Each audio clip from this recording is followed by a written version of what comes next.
Gentleman reserves. The gentleman from Maryland is recognized. Thank you, Mr. Speaker. I yield myself such time as I may consume.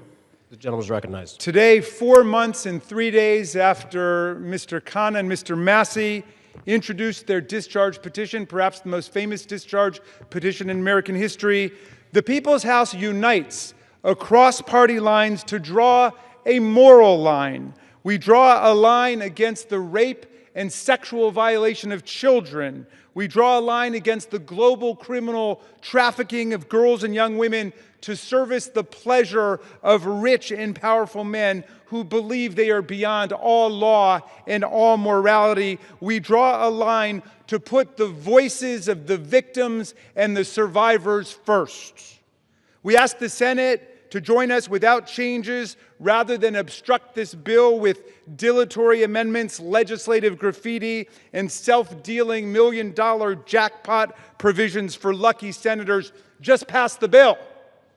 We're finally voting today because of a bipartisan discharge petition led by Representatives Massey and Khanna and signed by 218 of us overthrew the determined obstruction of the Speaker. This forced vote means the House will no longer acquiesce in this astonishing real-time cover-up of a multi-billion-dollar global sex trafficking and child rape ring that has ravaged the lives of more than 1,000 girls and young women. We're here today because these victims, these survivors, these citizens, these inspiring women who have come to Washington are demanding nothing less than justice and the complete truth about who is responsible for their vicious abuse, including those responsible for enabling it, ignoring it, bankrolling it, and covering it up. We join them today in rejecting any more dangerous lies about the crimes they suffered. No, child sex abuse is not a hoax. It's a crime. Human trafficking is not a hoax. It's a crime. These crimes are a curse on children and young people across America, in universities and elementary schools, in churches and mosques and synagogues, in Boy Scout troops and college sports teams and summer camps. Anywhere the powerful and the rich believe they've got the opportunity and the impunity to exploit the young, the poor, the powerless, and the vulnerable. We must face the truth and find the co-conspirators still at large in one of America's most extensive and sophisticated sex trafficking and child abuse rings in history.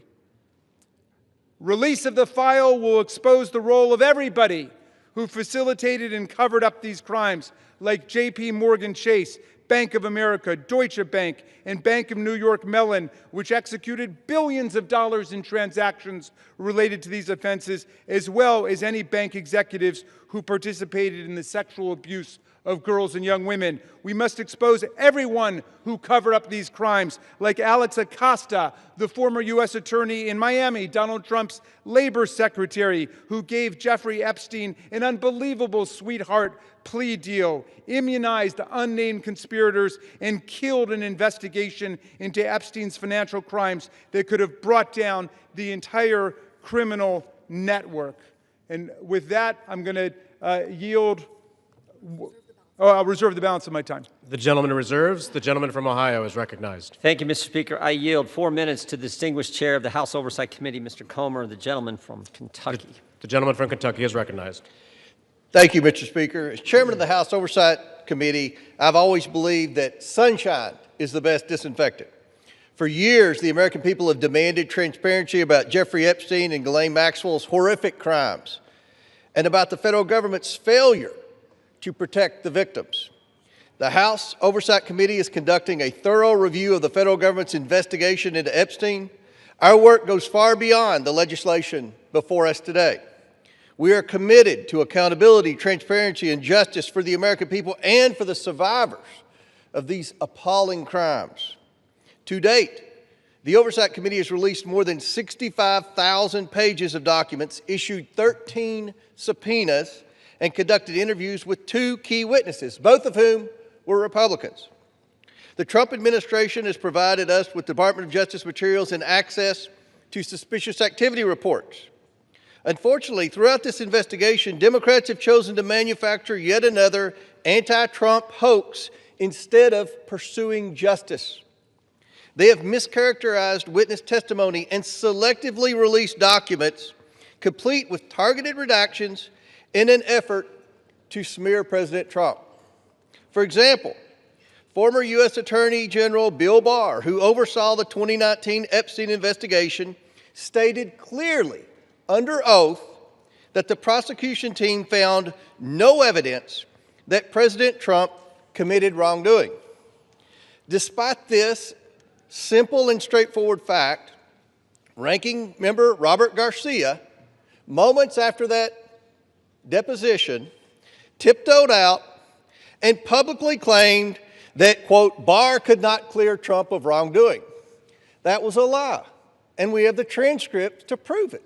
I invite the media to read the transcript. When the Oversight Committee interviewed former U.S. Attorney for the Southern District of Florida, Alex Acosta, Democrats whipped themselves into a frenzy trying to manufacture a gotcha moment, but they failed. Mr. Acosta dismantled the Democrats' narrative. His testimony confirmed there was no contact between President Trump and Mr. Acosta and no connection between President Trump in the Epstein case. Next, Democrats resorted to selective leaks and doctored documents to mislead the American people. Oversight Committee Republicans have posted 65,000 pages of documents we have received to date. Democrats, by contrast, have released fewer than 1 dozen.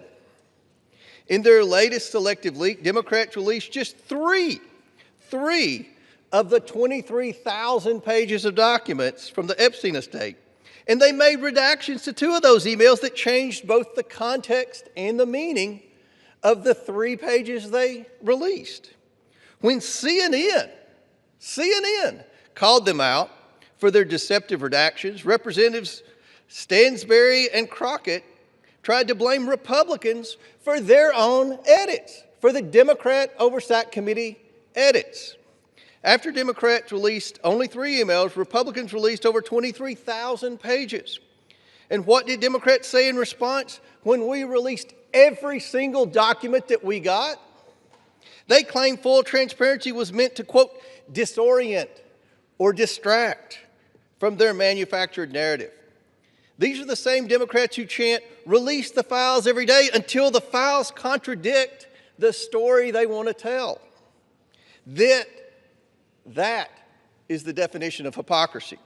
In contrast, full transparency exposed how Epstein appears to be TDS patient zero.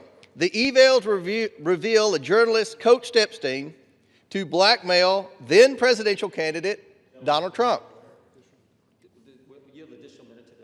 The gentleman is recognized. The files also show that a House Democrat colluded with Epstein during the 2019 oversight hearing to discredit witness with a vendetta against President Trump. And unsurprisingly, Democrats have been silent about their colleagues' coordination with Epstein. Another email shows Democrat fundraisers invited Epstein to an event or to meet privately with Hakeem Jeffries as part of their 2013 effort to win a majority. So Hakeem Jeffries' campaign solicited money from Jeffrey Epstein. That's what we found in the last document batch. The files underscore why former President Trump must appear for his deposition. We've subpoenaed him. To date, the Democrats have done nothing to help us secure his appearance. I support full transparency. The Oversight Committee will continue to work to get the truth to the American people and to get justice for the victims. That's our goal of this investigation. With that, I yield back. The gentleman yields back. Yeah, Mr. Speaker, we reserve. The gentleman reserves. The gentleman from Maryland is recognized. Thank you, Mr. Chairman. I should just point out that we've heard now from the 2 distinguished chairmen of the Judiciary and the Oversight Committee, and they've spoken almost exclusively to denounce Democrats. We have a bipartisan coalition here demanding the truth about the largest child sex abuse and trafficking ring, perhaps in American history, certainly in this century, and they want to just throw stones at the Democrats. What a remarkable failure of leadership we're seeing from the other side. And I imagine that the chairman of the Oversight Committee will follow up his spectacular failure in trying to impeach President Biden with his spectacular failure in trying to block the resolution we brought to the floor today. I'm happy to yield 1 minute. Excuse me, you're not recognized, whoever's speaking. And I'd like to yield 1 minute to the very distinguished minority leader on the House Oversight Committee. The gentleman is recognized. Thank you. And Mr. Speaker, it's wonderful to hear Republicans and certainly the chairman of our committee finally wanting transparency on this issue. It is time to end this White House cover-up now. Now, we know that Donald Trump has tried everything to kill our Jeffrey Epstein investigation, and he's failed. And now he's panicking. He's about to lose his Epstein vote to force the Department of Justice to release the files. And let's be crystal clear. Trump has the power to release the files today. He does not even need a vote. And he continues to defy the subpoena of the Oversight Committee to release all the files. What is Donald Trump hiding? What is Pam Bondi, the Attorney General, hiding? Why won't they release the Epstein files right now?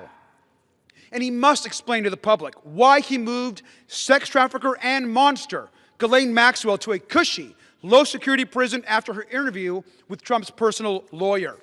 He should declare, and every Republican should say, that she does not deserve a pardon or a commutation. The gentleman's time has expired. 30 more seconds. I grant him 20 more seconds. We don't care how much money you have, what party you're in, how powerful you are. We should get justice for the survivors of Jeffrey Epstein. And our work on the committee is not over. Next up are the bank and financial records to follow and expose Epstein's network. Today, there should be a unanimous vote on releasing the files, and we will get justice. And with that, I yield back. And we reserve. The gentleman reserves. The gentleman from Ohio is recognized. Thank you, Mr. Speaker. I yield a minute and a half to the distinguished gentleman from California and member of the Judiciary Committee, Mr. Kiley. The gentleman from California is recognized. I have consistently called for the maximum possible level of transparency when it comes to the heinous crimes of Jeffrey Epstein. That's why I've consistently said I am inclined to vote for this bill, and it's why I will be doing so today. The victims deserve the truth. They deserve justice, and they deserve closure. For months, they've had to wake up every day and see the name of their tormentor on the front page of every newspaper, on every TV channel, as has the broader American public. This issue has been so politicized by so many people in so many ways, which is deeply unfortunate when we're talking about matters of the highest sensitivity and untold suffering. It is my hope that the passage of this resolution today, together with the work of the Oversight Committee, will lead to the expeditious release of all pertinent material so that we can move on. Let's get accountability, let's get answers, and let's get this over with. I yield back. The gentleman yields back. The gentleman reserves. Yeah, we reserve. The gentleman from Maryland is recognized. I yield 1 minute to the very distinguished gentlelady from Washington, a member of the Judiciary Committee. The gentlelady from Washington is recognized. Mr. Speaker, thousands of girls, children, were abused by Jeffrey Epstein and his massive and powerful ring of pedophiles and protectors of pedophiles. We can't say all their names here. We don't have time. But let's at least bring a few of the courageous survivors and their names onto the House floor right here as we debate this. Haley Robson, Jenna Lisa Jones, Michelle Licata, Ashley Rubright, Annie Farmer, Marina Lacerda, Rachel Benavides. These women have carried a burden that they never should have had to bear. And today, they demand, we demand, the American people demand that we answer their clarion call to justice. Today, despite all the giant cover-up attempts by this administration and this Speaker of the House, we will vote to release all the Epstein files. To be clear, there is no protection for pedophiles, no protection for the rich and powerful men of either party who participated, who turned a blind eye, who winked and grinned while witnessing the horrific abuses of young children. Release all the damn files now. We reserve. The gentleman reserves. The gentleman from Ohio is recognized. Thank you, Mr. Speaker. I yield a minute and a half to the distinguished gentleman from North Carolina and member of our committee. The gentleman is recognized. Thank you, Mr. Speaker. I have been very supportive of this effort, specifically to bring justice to the victims of this horrific series of crimes. However, I have worked behind the scenes to raise concerns with this petition as it is currently drafted. Specifically, I believe that there is grave risk at harming innocent people. And I repeat, harming innocent people. When innocent people are harmed, that is not furthering justice. With an investigation of this size and a file that is as large as the Epstein files and as poorly defined as that is in this